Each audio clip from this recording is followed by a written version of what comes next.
Today's episode of Wine and Dime is sponsored by Rooted Planning Group, a fee-only financial planning firm that believes life is about events, supported by your dollars and cents. And we want to help you achieve your goals. Hop on over to www.rootedpg.com to learn more about the services. Every week, it's my goal to share financial information that helps you in both your life and Financial Vineyard. We hope it takes you from your roots to the journey of your vines and the influences in the air that have helped craft your delicious life. Like wine, life and finances have different palates that should be celebrated and not judged. Welcome, Wine and Dime listeners. Once again, we are in part 3 of our 6-part series where we are talking about Economics 101. But before we get into that, I just want to quickly recap the first 2 episodes. So if you missed them, by all means, we want to make sure that you go back and listen to them. So part 1 was understanding the importance of the Fed funds rate, where we dug into, how this affects your life and what are the impacts in general about the changing Fed funds rate. Then the second part was where we talked about understanding economic indicators, things like the leading economic indicator or the Institute for Supply Management. So today we're actually going to be talking about GDP, which is gross domestic product. But before we do that, I am continuing with my trip with my taste buds, my trip around the world with my taste buds. And since we're talking about economics, I decided to make this series include wineries around the United States, or I should say wine regions. Now, I have not been to any of these regions, but now that I know that they exist, they are going on my travel to list. And when I hit one of the Total Wines or GDP or any of those wineries or wine shops that have multiple regions, now I know some new regions that I need to look for. So today I'm focusing on Michigan, and this is coming from Wikipedia, some information about Michigan. So if you've ever thought about going to Michigan, add some wine trails to your to-do list. But interestingly enough, Michigan wine refers to any wine that is made within the state of Michigan. So if we're defining it, it actually has to be made in the state of Michigan. And as of 2020, there were 3,375 acres under wine grape cultivation, 3,375, and over 200 commercial wineries in Michigan producing 3 million US gallons of wine. And according to another count, there were 112 operating wineries in Michigan in 2007. Again, this is coming from Wikipedia. It notes that in 2005, the wine industry pressed 2,640 tons of European vinifera grapes and 1,660 tons of hybrid varieties and 300 tons of American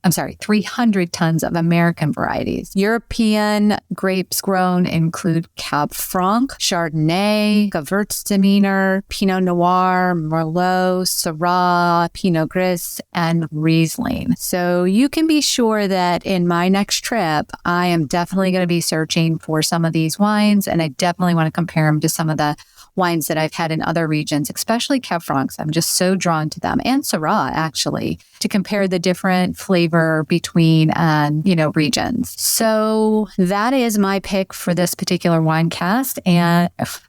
How about podcast? See where my brain is. I hope that you also will go explore. And if you know of a good wine from the state of Michigan, please drop me a note. I'd love to try it specifically and feature it in a future podcast. So now on to the highlight of the podcast. What is GDP? Well, GDP stands for gross domestic product. That is the total value of finished goods and services produced within a country's borders, so within the U.S. borders. And that's the definition from Investopedia. It's sort of like a report card, in my opinion. You will hear it reported in 2 different ways. Nominal GDP, and this looks at economic production without taking inflation into consideration. This is what's reported quarter over quarter. And then real GDP, this does take into consideration inflation. You also sometimes hear GDP purchasing power parity parity. This is a measure against how we are actually measuring up against international dollars. The composition of the U.S. GDP has shifted over the past several decades. GDP is often broken into consumer spending, investment spending, and government spending, and then the trade balance. So when we look at the overall percentages right now this has changed over time, but right now, consumption today is about 68% of GDP. And 20 years ago, it was about 60%. So about 8 to 9% less. Investment makes up about 18%, which has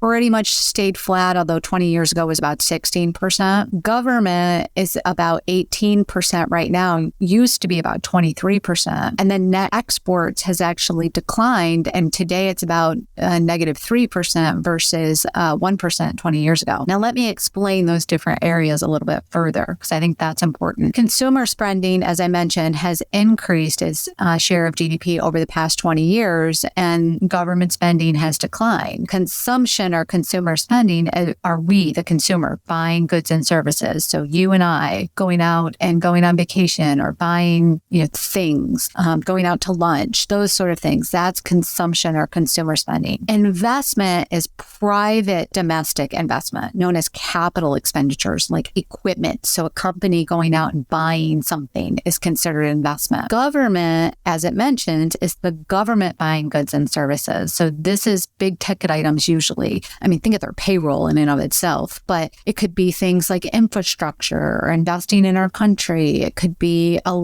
just basically any goods and services that the government would be buying. So the difference between consumer and government, we might be buying some of the same services sort of product-wise, but they're usually going to be buying much bigger. If you think about equipment or infrastructure, it's much bigger than the dollars we're going to be spending. But it is still government spending on goods and services. And then net exports subtracts the total exports from the total imports. And when you're looking at that, remember I said that had actually used to be about 1% of our GDP, and now it's actually negative 3% of our GDP. Now, when we have a trade surplus, that is an economic measure of positive trade balance where a country's exports exceed its imports. And a trade deficit would be the opposite. So the exports would not exceed, the imports would exceed the exports in that situation. The goods and services that an economy makes that are exported to other countries, less the exports that are purchased by domestic customers, represents the country's net exports. So I know, pause for a second. That was a lot of information. So I know that this was a short podcast, but it is a lot of information to sort of think about. And so I want to leave it at that for now. And I invite you to listen in to the next podcast where part 4 is going to be a little bit longer. We're going to dig into CPI and unemployment. So I think that's of interest to a lot of people. And we'd love to hear more from you and what you want to hear from the podcast. We hope you're enjoying this series for sure.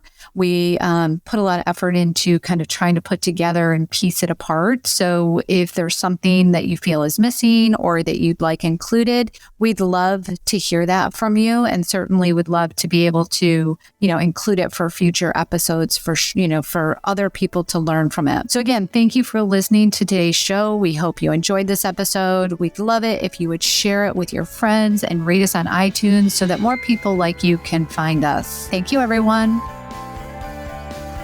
And that will about do it for today's episode of Wine and Dine. You can contact Amy through the website, www.rootedpg.com, or amy@rootedpg.com. You can also follow us on Facebook and Instagram @rootedpg for the latest news.